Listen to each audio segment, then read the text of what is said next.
tato ia ni o le vole ne o no a pataro ko ma lu ka yo no mo mai ni pase ma mo wa to lo ni si o tato vai no sta la o usa o na tu le nei a patinga wale no fio le tu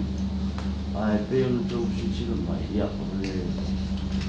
ma ko le leo tato patasi ma le sta ma lo Pero fui de Italia, tanto inizio a parlare tutti fa così, una oggi faccio la stavo e stavo una parlando che uguale mal di Dio. Ho le tante volte lui così va per lei, non lei da paese, con la usione ma da in sta. Ja, vastaan mulle noa. Ja me poile nei taiao ki ia pele alo fole tua malona ngale lei wa tato ia mai poile nei e sofo lana puipuinga malana tausinga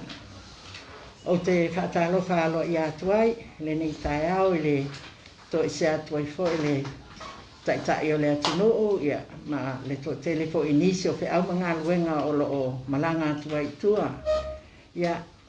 wa manatu ai ia o te whaatalo whātul tātou au ainga o le au TUSITALA ma le au whaasalalau li nei tai au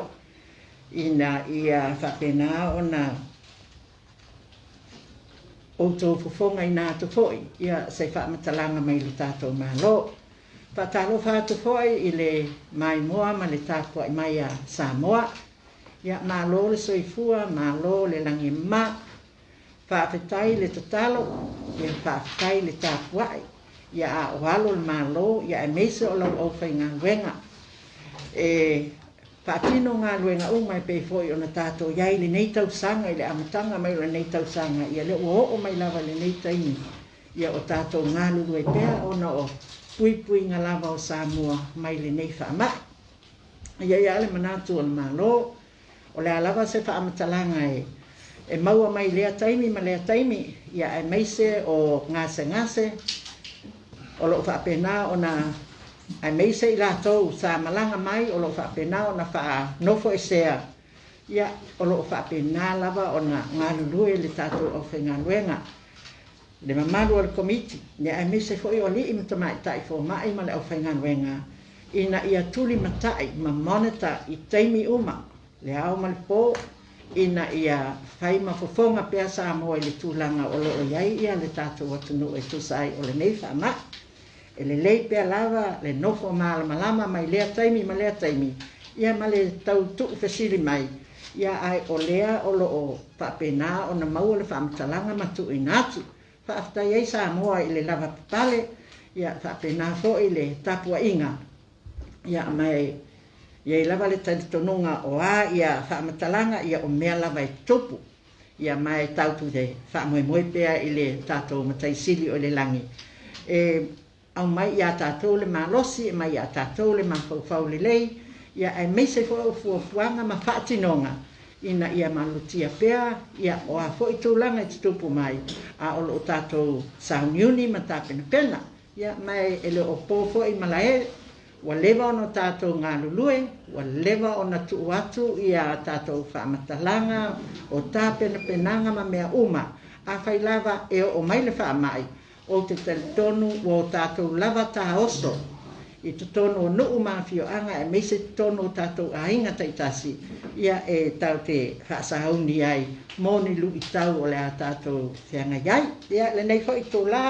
ia o vai ato le weekend la a tātou o iai ia ai ua siri hoi o na a batu sai whaamatalanga o iai le nei taimi ia e tūsai o le tūlanga o le whaamai tonu o le atunu ia o lea e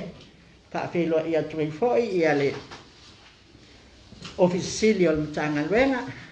talenga ia le ausa ia me se foi ia le telefono o tātou komiti o whaalawelave tupu whaafosei ia ma o le whailautusi foi ia le palemia ma le kapeneta ia o lo whapena lawa o na pasi mai ai ma pasi atuai le mamalo le au TUSITALA mo le wha o ina tu si o tātou atunu o tūlanga ese e te tupa mai lea taimi ma lea taimi ia o le alako atu ia le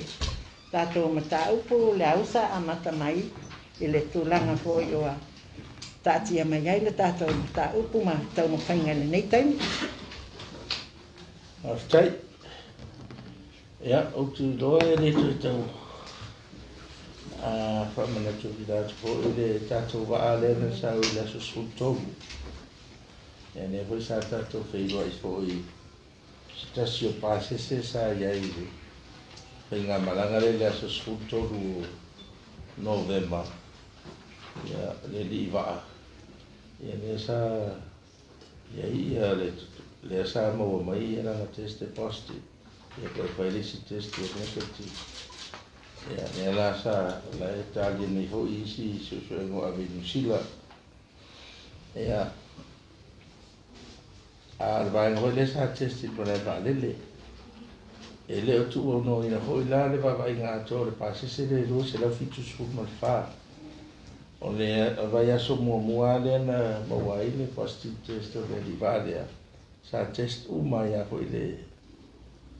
pasese le rua se lau fitu wha le o lo no fo mawai a po wha no fo le se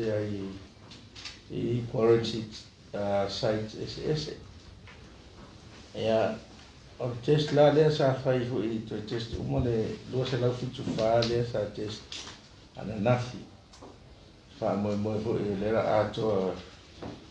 tai au i le aso. Le sifuru wha aso wha no fo se ai.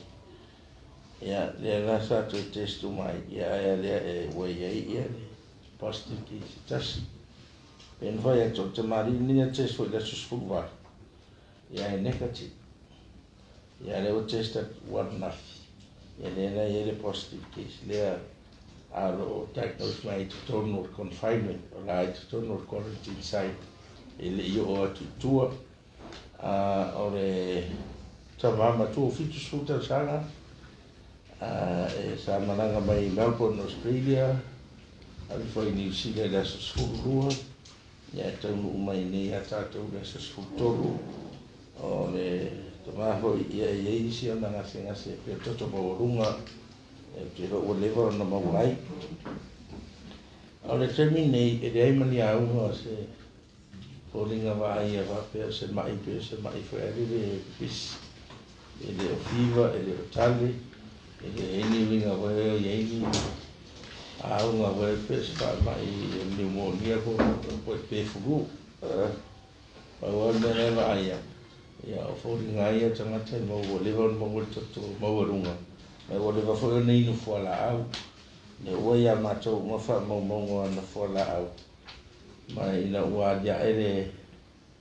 le testan ana po ia sa whapea loa na a mai no tono le controlled isolation ni tono le whalma. O le nei la o le toi ina ia manono to rua. To rula au matua fo ia le whatua. Ia ne ua mai umua sa no whata sui lau po. O le whatua lai negative. O lua ho ia nga test o negative va. Ia le ala ua awe ho ila o pase se umala nei.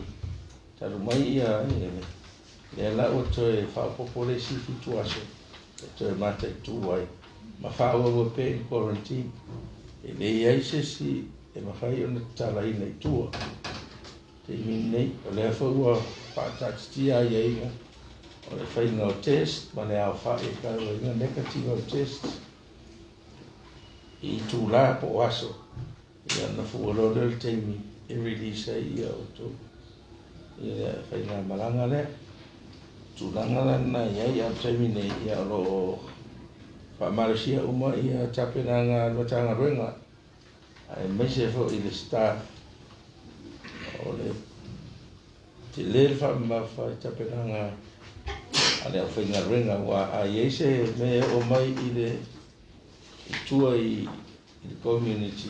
o no inga o sesi ale au whainga renga le ngā amaka mai tau numai malewa rili e o mai te mine ma tono whaten malo sa whiwai la na poa ma sui o whaten malo te tapena o mamba vai e whainga o me na ia o lawane i iai ia nisi toi o mai a inga e ono saulo na inga ma watu whamai Pape voi lai tangata faltan malo tele faltan malo no foi e tonu ia ai tangata nei ia le voi lawa fautuina ele tanto yo la to yo mo resituaso ia wale fa solo mo foi ia fai test mo sira fia foi o gas hot ni ia fai uma test ka ko frontliners ko teams ngi malai valele immigration customs quarantine o le vaenga le Samoa Airways e whapea foi vaenga tima le New Zealand le vasenga o ia man matanga rengo le sefu maroruina le ngata ile o si vaenga le vasenga o ta i duaso mo e asi e quarantine sites ia whapea foi man au fai wharitali maro lato ia maturanga ho e o security si e inwaroi o watu umala tau disi pena whainga se no tau na o fofanga nenga i le na fua a o na o le va ale i taiao le sa fofo le stora se no e po le stora o plancha i o mai o lo o mai status basis e posti basis net ia te o le o ai le tau fi ai o ka mo fai o mai e test nei e sa whainga ruenga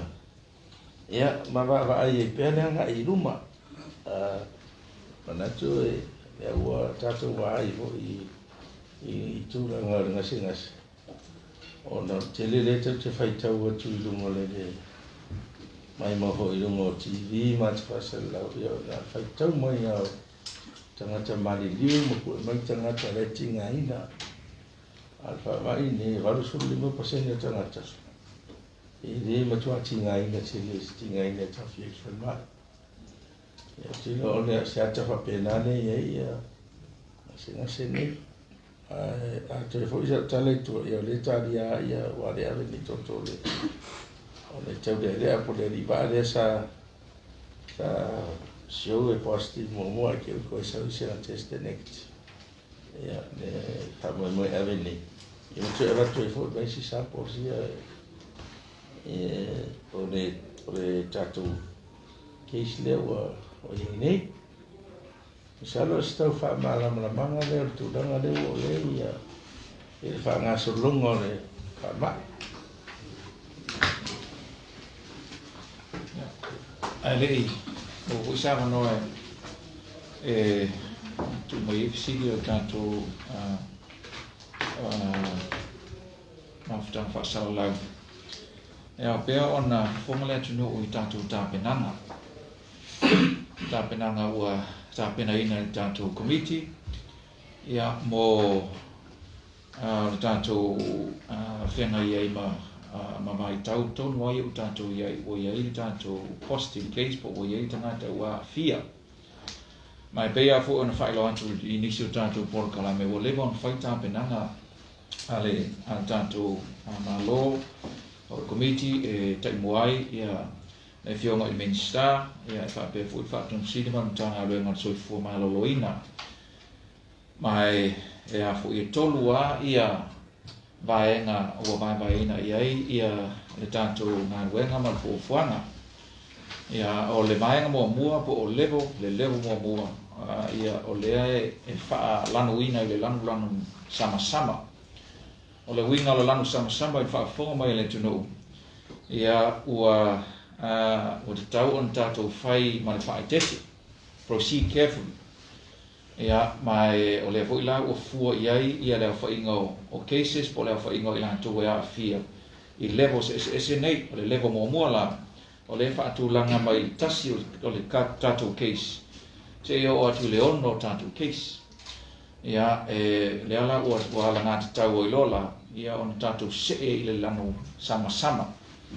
ia o le lanu sama ia o le whaatulanga e tatou o le low risk ia pe e titi so na fiama tele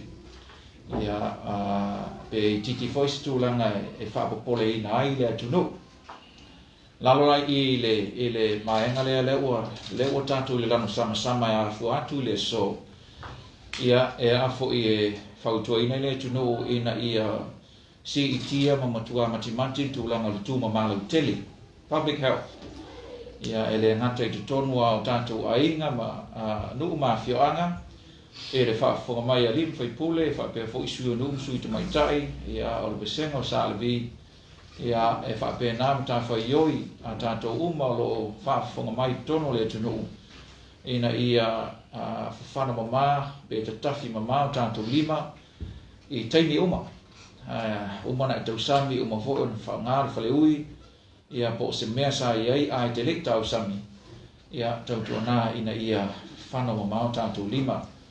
o lalo fo i o whaatulanganga le nei ua whautua ina malosi le tunu e tala mai o au i nei no whanga whai tele public places e matua whautua ina ia le whai o lo tari whafonga le nei te sila mai ai i lunga o le TV ma le ala atal nei ia whai lo tari whafonga e mai sea pea e malanga mai lunga o se public transport ia po o lau fo i ta vale le anga o le utato le vai tau e matai ona tala mai au le tunu i nei tau langa e whaatau tono o whale o loa whafonga mai fo i lau whai o loa o le o whai pisinisi o la tau fo i o lau tono le komiti le nei e tau le komiti o whao lawe tup whafo sei le tunu po le National Emergency Operations Center e whautua ina ia le tūlanga fo i lea masani na tātou whaai ia ina ia whaonga tātou spray fo i e whangai au le tunu pe atala tūlatu au tono whale o loa whaftai tele ai le langolanga mai e tātou pisinisi la whapoa o le ai wa ia ma le fia o le tātou komiti wai le o nofo ai tātou komiti o le ai siasi tono whale o loa le ngata o le ai tūlanga i le nofo i le tūtū vāvā social distancing ia whapena fo i o le ai whaanga tātou o isi sa a maka ai pe o kau fiu o mātou te talo atu i lau whai o loa wha mole ko ia kiri maki ka ko ngā luenga ngā mole tunu ia e whautua ina fo i le tunu i tono whale o loa ia wha ngā science na ua whaatulanga le lei e mū nai te tono whale o loa ia e tautua nā o pui ngā uma nā o le tātou level le ua iei nei o le lanu sama po o le level 1 ia alu o le atulanga iai le whaasolo mai o tātou cases ai tātou o atu i le fitu i le iwa cases ia on tātou se mai roi le level mua ai tātou a ngā i le level 2 po o le lanu moli o le level lanu moli ia ua feo lolo ia po o sili atu le tūlanga fo i le ono a fia i le tunu ma ua te tau o i le tunu ono matua wha ai tete extreme caution longa winga ua tau na sili atu ia le puipuinga i le tunu le ngata le puipuinga i tono nu ma fioanga wha ai tete le sona feoai wha ai tete lo sona sauna wha ai tele ia e wha pena fo i malea tili mati ia o le tūma mānau tele e tātou tele i o lai level na e matu ama longo atu le mamalu le tunu o le tātou komiti i le kaini wa kaunga sifi e le kia mai le sama ia ngai atu le lana moli ia a ka ko wolo i le tūlanga pangatia ua sili atu tātou cases po i la atu e a fie se fulu i whaafonga mai le tunu ia ka ko mū lo leo o le level mo le muli la na ia ua matua maua lunga ia le tūlanga fia le tunu lona winga ua iai po i mo le community transmission po o pepesi le whaamai tua e le ngata ua oba kua i kako quarantine sites au a fia tangata i tua po le tau whapertania o community transmission ia ona mū lo leo le tātou lana ia ma ua loka uma me uma le ko isi me toi tala stay home and be safe ia e longawina e le ko yesi se fealuai loka uma le taulanga loka uma va lele loka uma va e ka ko ngofo i lalo le malu o to mauta ia mauta to fale ia o le whaatulanganga le nā pe on whai atu o tāpenanga ia tātou komiti le fionga i minsta ma le whaatonsili ma le tātou malo ua leva on tāpena pena ma le foi ua faisi leva ona fai tātou fai ngā paanga ma fioanga le whaafonga mai o tasi leva enga o le ngā luenga fai pēr tātou komiti nei le ta o le NEOC community service e ngā lua papa lua i manutanga le ngotina te mai tai ma so tai e a ngai tua e whaai loi nuu mawhia ana tau la tu sui nuu masui te mai tai nuu e na ia longa pui e li le tu nuu i vaenga e se nei o le whautuanga o se taimi sau no atu la usa ma sau no atu le whionga i minsta le atu no ue ia e mātou te talo atu e lea o ia fu e matipia mana ia le o sa mātou tala fu e whai le basa pe a le longa sa ia po ia le atu no ultam whai atu na tātou komiti melea ia mātou te talo atu ia o lo tau au ma so mātou tau mawhai atu e mawhai ai o na ame whaatasi le tātou tau so whaatasi le tātou ngā ruenga a wase ai o le tātou tunu ma malu pui puia ia tangata no umo Samoa ia o sa mātou tala lea e toi whaapopo atu le sao noanga mātou mo fia minister ma le whionga i whaatron siri ia la fotuia salo o teli ni siri le tātou a inga whaasala lau mo le whaafonga mai le tunu whaaftai Ya, la oma ta kia lo kia le atu siri o tato keisi na lua le te mawhitu to sanga sa kua ke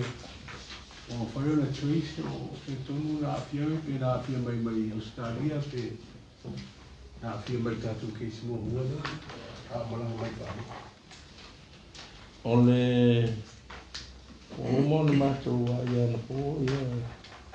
i siti nunga valele ma maua se fulu na fua e vai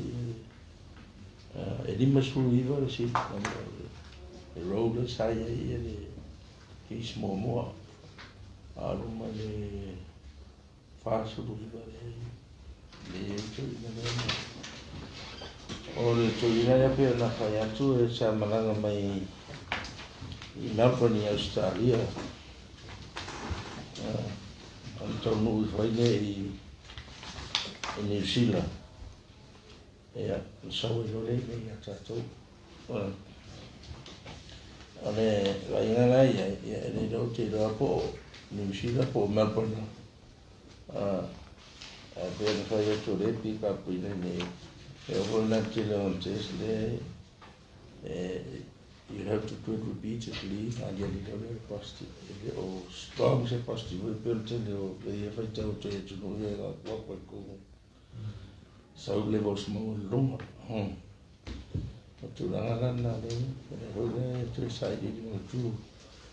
or occasionally everything of it on the me singa se per to como le ho to va to the wifi no to house to go vai no mai o tino so soni te e so stoi na fa mai ana na o to no le isolation to no fa mai le o ti no te vai Ora to na treatment o le ase vai la au le e te le ele é antivirus a pe o ia tu no una ele é antivirus e treat ma co complications per te le complications o infected se tu lo fa e poi infect le mama o pneumonia avere le antibiotics and we have all the antibiotics different antibiotics if I have an antibiotic that's you will go for 2 antibiotics or even triple tu na ia wai ke le hoisina na vai a pe mai a factoria pe vai na mai a foi le le cultures na le sia mai ona mai so le antibiotic ke pe na ma to tinga ia e fa tinga a pe je ia le me ane ringa no mo le da rorangia to so ese vaccine e prevent it ese era si lo que vai fazer si le tu langa le tatu le la wa ame nei le ma sample le ma le swap ma le toto te mama tu le nei fakta si ma le banga le ma le saida la to si le tu le test te mama tu le pe positive po ile si po isu tu lo ya negative po ile po isu pe test o te male positive itli positive e na vole ko mi pitu mo vai o le fai no fai o swap o mai tu e lua e ta se le swap fa nga Ai ana se me tambi ka just. Namun mole la le osa o pe le mai sa wa to le la abatule tamale msunga ai ngai o ni le body into sort isolation. O ila le la fa mautua ya is it going to be permanent? Mautua ya la to it is possible. Ngane isolate ai wa kinga na ka pinga le phone ka ko low pressure wo ngane wa le kai kas on tinga ina yo se for the plan nei na fa ngalo le tono fel mai la ICU mo works le to tara fe ngai le level le ICU ya close office la no fel mai ele tai tanto o ele na eu fa ko posso le fitu mo la do yesa man fa mo le pero se fu fa no ile e ono te extend ai le fu e o va se fu fa aso ile quarantine mo isi malanga e o fu mai ya o te mini le fu al malanga to mai fa pe fu na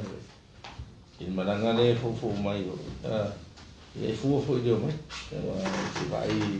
ya fa io fa se o le mena nga solo mai ya mera fa la con chest Melena mai America no le risk ma le ana fa tala mai lo rus fu success era o flight to ne mai New Zealand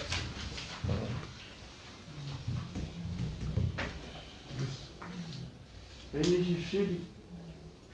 Olha, tu vai ter tele no tato risk levels le no tape leina. E pole ase sa manga pa mole ala usa tele panic for ya le e va meta una o la tato case de mo. Ya e se no for ya le community case ya no managed isolation case. Pe pa ya to a poco sa no awale e fa no pele tu. right or managed isolation wale ka wa ho you should ever be diagnosed in managed isolation ya ba ko le ko fa ngane che quarantine ma tavia ho passes se mai ni taru fa ta so mai ya spate se wa budai so to nu ma fa uma sia ta vale ave le quarantine site ya ta to su fa so te mi ho la le quarantine asia ya so uma vai pues ya ma fu la ko test le sai o le fa grana mene na ye o ngala lua ni ka ko ke so le ta no se ko mo ba ko manage the quarantine sites ele yo o mai ko community o le fa ile general screening ko ko ta to fa mai tele to so ro fa nei ma si no fa ile screening so se c'era già fa mai per anni fa por screen ai no mai se history contact necessary fa pe ma se no me qualify ia se tanata le pe fa pe o anti de fa qua stare mai to quarantine ale o che io o fiva eu so fiva e se si ya matari qualify ma ko definition la ave no refer mai no le fai una test aqui eu refer mai positive then we don't know the whole community because it is self it's now community we ke le le risk o tangata le meda sa fer wa e ngena symptoms o la wa yang fai le contact tracing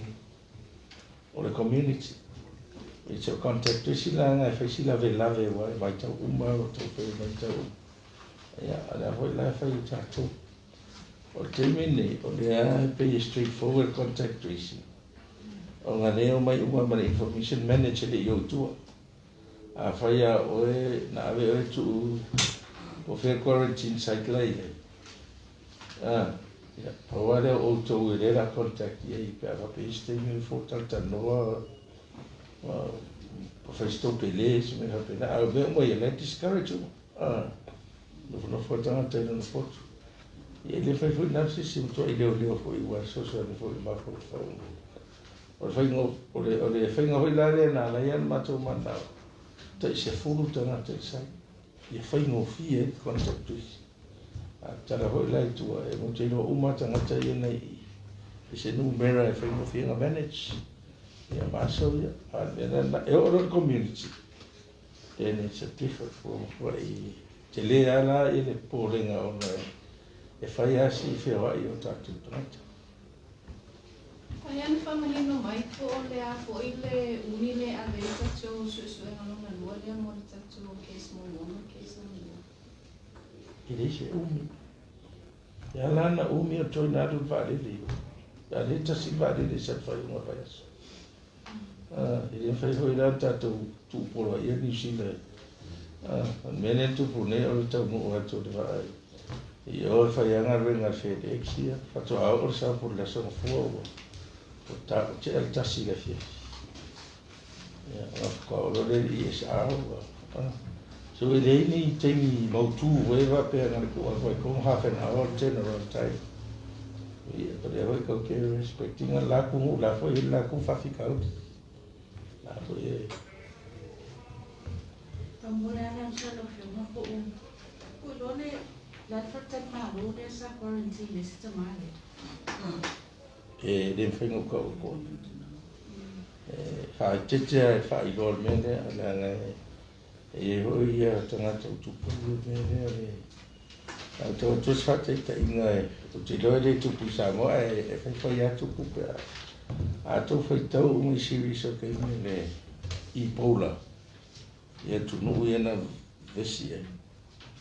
Nā lana umi na pesi. O react communities. O mobilize ia UFO susunu whare mai, whasiot tangata mai. Mana o whainga renga whare mai. O nganga leanga me. Ia maa tiri pepe si awhi o te fut tangata ia no to. A pōlenga na, e whakatato tanu e re whaingo fie. I te wari ari atu a e o se si tau ai whare pe te o susunu rea whare. E o lana e whai te tai fo i le. E tātou sona whamatalaina i ai o mea ia e. E te ewa a whaina. Ia manga nawa i ai ase me tau au nei. Sa molo fiona I tape na po I komiti fausiele o se blood pressure wo. O le pa mo moa I tai o to po e se si vai. O mato tuala. Tātou whare mai te lele. Tape na o mamo. Whanganga se ngase whinta. No fiona le nata tanga solo le fai o tui o yo testimony le au le base se mai fa au fa venga uma front line has mai nata uma le na. Is it any little mai to mo mai si test kits just in case mo le ai. Ia, ona e whasaro mai a. O le temi nei pe o tau